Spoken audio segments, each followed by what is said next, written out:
Hello everyone, welcome back to League of Legends DFS Esports for July the 23rd. So quickly before we get into everything, just want to touch on the break and everything. So, to take a break off from the videos, I do feel better, feel a little bit more refreshed and ready to do this kind of stuff. But some more like kind of information, kind of like why I'm doing all the breaks or taking a break and stuff. At the end of the day, I do this for fun and just because I like to talk about it and I'm passionate for it. And when it's not fun and when I'm not wanting to do them, it's kind of hard to justify doing them. Taking like an hour out of my day every day definitely does, add a little bit of stress and trying to make sure I do everything else and, maintain some fun time, at the end of the day. Mental health is first. And if it's adding like a stress into my life, then, it's hard to try to do them. And maybe it would be different, but at the end of the day, I don't want to charge people for my time or making the videos or anything like that. I definitely don't think my skills or knowledge or anything would justify putting a price tag on this type of thing. And I just would not feel comfortable charging people for it. And I think that's the only case where I could justify making videos all the time, every day, is if it was kind of an income source. So it's kind of like a catch-22 thing there, because I don't want to charge people, but it's hard to do this stuff daily, take my time out of the day, to do it daily, when it's just a passion thing. And if it becomes a stress, then I don't want to do it. So that's just kind of the reasoning and the thought process, stuff behind it. Hopefully you guys can understand. But I will try to keep the videos a little bit shorter so I don't, kind of burn myself out from it again. That's my fault thing. I just ramble way too much. So hopefully I can try to keep everything a little bit brief and, and get the videos out. So, we can go.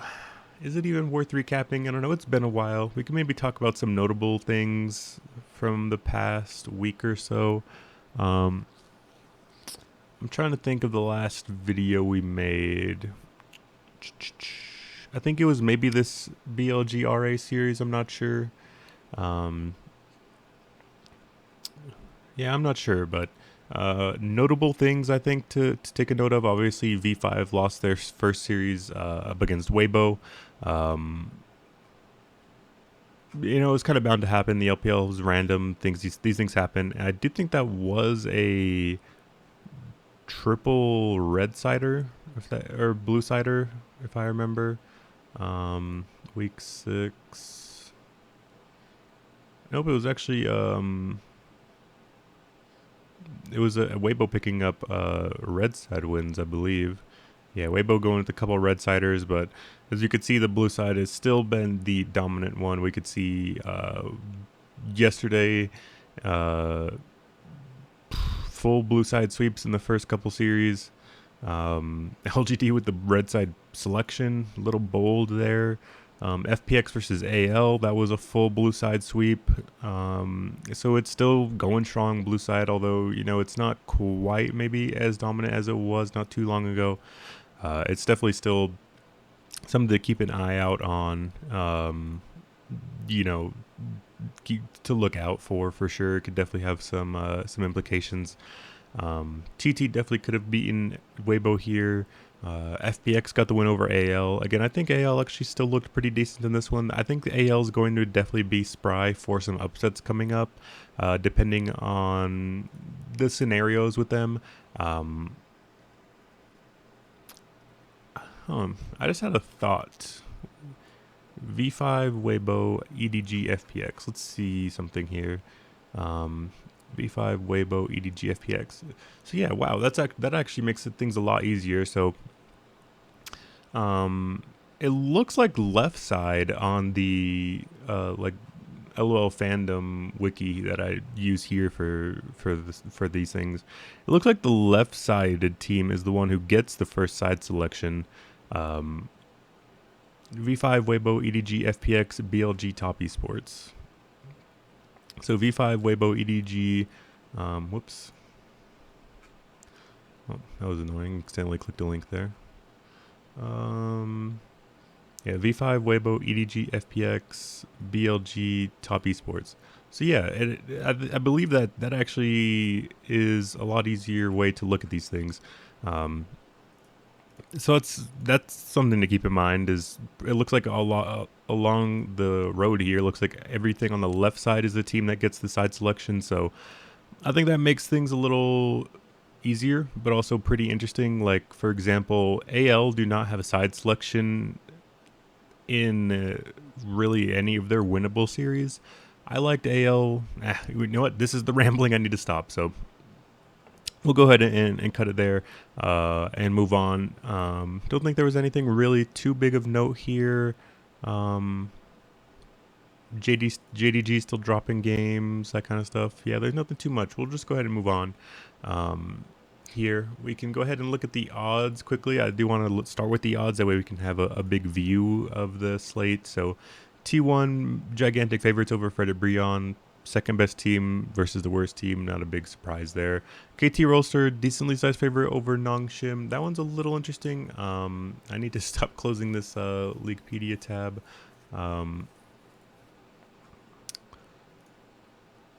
Nongshim have been playing with Sylvie instead of Dread, which I do think is a little bit of a bad one.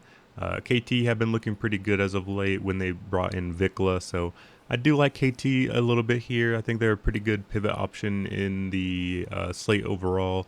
I think Nongshim have been giving up a good amount of deaths as of late. I think KT have been a pretty decently active team, so I definitely think that's a pretty decent spot for that. For KT to get a sprinkle of them in. But now for the big ones over in the LPL, I actually think I think all these series are pretty close, so I'm excited to talk about them. The first one up is Team WE versus Invictus Gaming. WE are subbing out their jungler Beishong. They are bringing in View. View has actually had played a few games in the LPL. He subbed in for them, I think, a little bit. I think just last split in spring. But either way, he does have some match history and stuff. LPL spring, he played some games. Obviously, didn't win much, but I mean, it's not like Team WE wins much anyway. So, nothing really to note there. Nothing comes to mind of how well he played specifically. I do think he was put in obviously a very tough situation then, and he has been here as well. Not too interesting, I don't think, of a pivot there. I do think Beishong would have been a better option, but maybe they're just trying to mix things up, hopefully find something. They are bringing Xie back in the mid lane. I do think that is an improvement over Shanks. They're still going with the Xing heal bottom lane. I don't know. This WE team is kind of all across the board. And so is IG. IG have, I guess, kind of officially moved Wink to the support role. They brought in On. On's been playing pretty well, but I mean, they still have Wink for some reason playing support. They're also kind of all across the board, very hard to get a read on. This is the battle for last place. One of these teams is going to come out of this definitely the worst team in the league, which is, I don't know, the craziest thing. I think the big difference maker here for me is going to be that I think IG's jungler Shun is actually really solid, and I don't think View is going to be able to keep a pace with him at all. There's definitely a lot of concern across the board. These are the two worst teams in the league. I just think the difference maker for me here is I think out of all 10 of these players playing, the only one I truly respect as a pretty solid player overall is Shun. And I do think jungle is probably one of the more impactful, maybe the most impactful role in the game at the moment. So I'm going that way for sure. I like IG a good bit here. WE just looks so incredibly lifeless lately. IG's been spry for some upsets. I'm kind of riding with them a good bit here. We do finally have the kind of correct thing here. We have Wink in the support role, On in the AD. And then we have Mole here again in the mid lane. Again, I kind of wish they still kept Uakai, but I don't think that's much of a difference either way. So I'm going with IG here. They don't get side selection, which does worry me a little bit. We can look and see if if they've been playing differently, how much that matters. So IG is 3-5 on blue side, not great either way. It looks like on red side they're 1-6, so pretty bad on both sides. WE is 1-10 on red side and 2-4 on blue side. So I mean they're both just bad teams. Neither one of them are particularly great on either side, but it looks like definitely they're both very weak on red. IG being 1-6, WE being 1-10, and then on blue side they're 3-5 and 2-4. So pretty bad on both sides respectively. Again, I do definitely like favoring blue. This is just kind of a screenshot of the spreadsheet I took, just because it's a little bit easier that way. But this is kind of where we're standing within the combined kills per minute, average game time, the average of the two between both teams, and then the average combined kills per game, kind of expected. So we do have JDG on blue side, WE, RNG, Fred Brion, and KT Rolster being the blue-sided teams here. And as we can see, the numbers from the WE IG series are incredibly high. I think with good reason. I do like that series a lot. I do think it's going to be very popular. I think people are going to want to get a good bit of both sides there. I mean, it looks like I think this is the highest kind of average expected game total that we've had. Maybe all year. I can't remember a 27 coming in. So I definitely think that's a pretty good shout. I do like IG's aggressiveness. I do think both bad teams. I'm not breaking any news here when it's low-level LPL teams. Both seasons are kind of over. I think they're both already in the testing stage of trying to find players for the future. I do think IG are definitely pretty solid with Zika and Shun. I think that's why they're trying to swap up the bottom lane stuff. I don't know. I like IG. I feel like they've shown a lot more potential so far, and WE definitely is not good enough to kind of punish them the same way a lot of other teams have.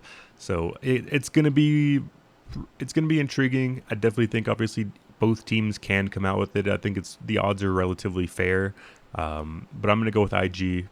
I like everyone but Mole, probably, at least for the DraftKings perspective, but we'll look at the players at the end as we typically do. But yeah, the side selection does worry me a little bit, and that's kind of the caveat that's really stopping me from putting my kind of big confidence stamp on IG. The next one up is JDG versus BLG. Again, we have a very high expected average combined kills per game. Both of these teams play at an insane pace. Well, actually, more JDG do. But I like BLG a good bit here. I don't know what it is, but I feel like JDG's been skating by very heavily. Again, the big problem here is the side selection again. So we'll go ahead and look at it again. So blue side, JDG are 8-2. They're pretty dominant, I think, over on that blue side, and they are getting side selection of going to the blue side in game 1 and 3, as they typically do. BLG are 8-3 on blue side, so despite them being actually a very bad team, they're actually pretty solid over on that blue side. And then on the red side, BLG obviously 2-8. JDG are actually 5-4, so they're actually pretty respectable on the red side as well. So that is the concern. JDG obviously look better overall. There's no arguing that they are a minus 375 favorite there. I just think that price is a little crazy. All things told, and I like the sprinkle of BLG. I don't think I'm going to be too heavy on them. Lately, what I've been doing is I've been trying to keep my player pool relatively small, because I think that's how I've had a little bit more success. I don't want to thin myself out too much. So I'm probably going with a 3 entry approach, and I might have BLG. I'll have BLG in 1, maybe 2 lineups, and that's if I get too frisky before lock. Again, I think when we look at the players in the situation here, I do think BLG have actually been playing pretty decently. I think Ben has been playing pretty well. I think Can has been playing pretty well.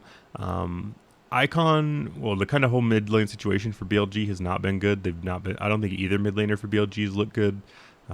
Rise has not looked good coming up from the LDL. He was somebody I was pretty high on, so I'm a little bit surprised with how badly he's been playing. Chris has been okay. It's a tough situation here because I think BLG, I think, is pretty similar to JDG. Just they're kind of worse everywhere. And that's kind of the problem. Like I do think obviously Yagao is better than Icon. I think every JDG player is better than every BLG player. The closest one is probably support between Missing and Crisp. Uh, but I don't think that's a gap much anywhere. I think JDG is just a better BLG pound for pound everywhere. Their styles are a bit different. JDG is obviously much more aggressive. I think BLG is a little bit more of a counter-punching style of team. Um, that is kind of why, as well, why I'm leaning a little bit towards that BLG side is because I do think stylistically this is actually pretty decent for them. I think BLG counter aggression pretty well, and obviously that's what JDG do a lot of.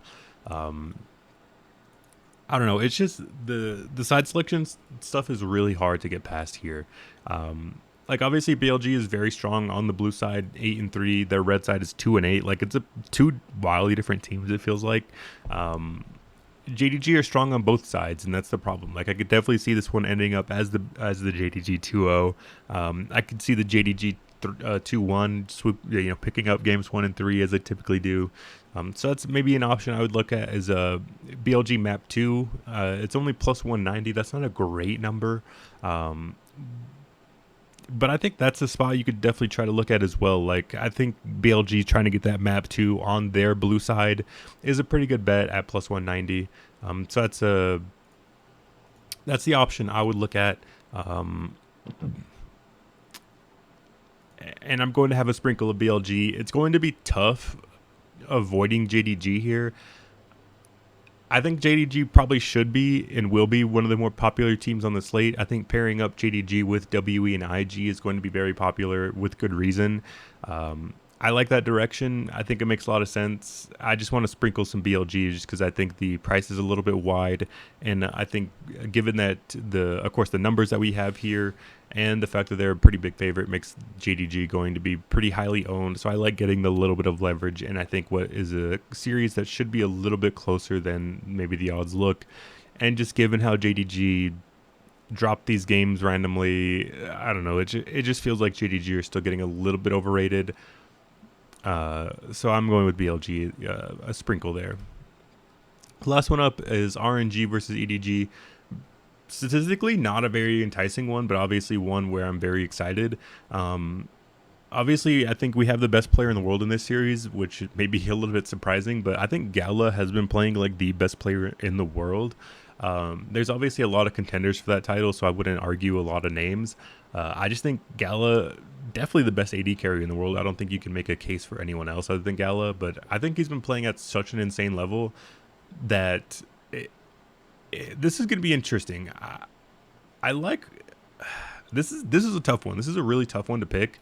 Obviously EDG bringing back JJ, I do think that was a little bit more of a trying to get some stage time versus a really bad team situation. I don't expect any jungle swaps going forward for EDG. I like RNG a good bit here. Obviously, these are two teams that we've been kind of picking against a good bit as of late. I do think both these teams are still a little bit overrated, although I think RNG is starting to come online a little bit more. I've seen more positives from RNG than we have from EDG. Obviously, the concern is this is a pretty big kind of heavyweight matchup between two very strong teams. Obviously, we have the MSI champions in RNG. We have the former world champions of EDG. We have the two most recent international title holders here battling it out. So, going to be exciting. I'm very excited to watch this game. But I'm just going to slightly lean towards the RNG side. I'm going with Gala. I don't know. I feel like everyone on RNG is starting to kind of click. And I think this is the series where they put it all together and put a stamp on things. They are our first blue side team, which does kind of bolster the confidence here. So RNG is 9-1 on blue.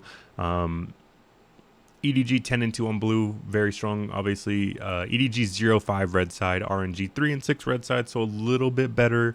Although again, still nothing to write home about. So I like RNG to get the job done in 3. I don't love this match from a DFS standpoint. Obviously, I do think the numbers are a little bit low. I doubt this series will end up being like an under 22 combined kills per game, which is like what the numbers are saying. I do think these are a little bit skewed by their short average game times of these teams kind of stomping low teams. So that could definitely play into it. Obviously, they both are under 30 minutes of average game time. I don't expect that to continue. I expect this one to go a little bit longer. I'm intrigued by this one. I wonder where people are going to go on this. I expect Gala to be very popular. He's been insanely, skilled. He does so much for the team. I expect him to be popular. I don't know about the full stacks though.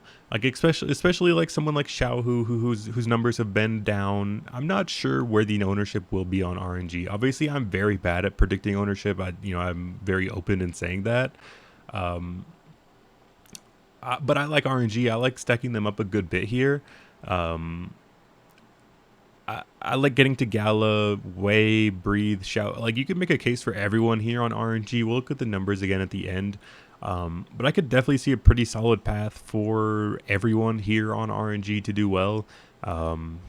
So we'll look at a little bit more of a roster construction perspective later, but definitely Gala would be the number one target, and then everyone else can kind of fall in where they will.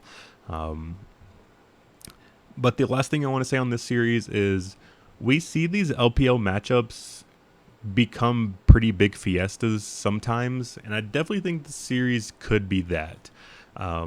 So we had one just last night between V5 and LNG, game 1. It was 21-17. It was a 17-17 game. I could definitely see something similar happening here where both teams are kind of finding opportunities. It's kind of back and forth. They both have their chances. I could definitely see something pretty similar happening here. Obviously, I don't know if V5, if the in this scenario RNG would get the 2-0 like how V5 did. I just like RNG to probably get the 2-1, and I do think sometimes these big heavyweight games have that like fiesta upside that we expect and love from the LPL. We get them, every once in a while. I feel like we've been due for one, a big heavyweight banger between two very, very great teams. So I'm excited for that. I'm excited for this one for sure.